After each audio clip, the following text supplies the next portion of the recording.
এখন আমাদের বাচ্চাদের নিয়ে আর ওরকম চিন্তা করতে হবে না, কারণ আমার যেসব বাচ্চারা ঘরের ভিতর থাকতে চায় না, যারা খেলতে চায়, তাদের জন্য বাংলাদেশ ফুটবল ফেডারেশন একাডেমির ব্যবস্থা করেছে, যেটা ঢাকাতে চলছে।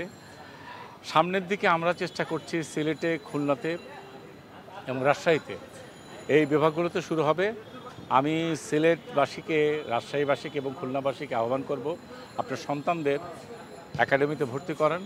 এখানে যারা শিখবে তাদের দেহ মন সুস্থ থাকবে, নেশার থেকে দূরে থাকবে এবং তারা ফুটবল খেলে খেলে যখন ভালো করবে তারা ন্যাশনাল প্লেয়ার খেলবে এবং তারা ইন্টারন্যাশনাল পর্যায়ে ইনশাল্লাহ একসময় যাবে। এটা আমাদের ভবিষ্যৎ। আমাদের সন্তানদের মাঠে নিয়ে আসি, নেশামুক্ত সুন্দর একটা জীবনযাপনের ব্যবস্থা করে দিই। আপনারা যারা অভিভাবক আছেন, আমি আপনাদের কাছে রিকোয়েস্ট করব আপনার সন্তানদের নিয়ে আসেন এবং পরবর্তীতে আমরা প্রত্যেকটা বিভাগে, প্রত্যেকটা জেলায় আমরা আসব একাডেমি করার জন্য। সবাইকে ধন্যবাদ।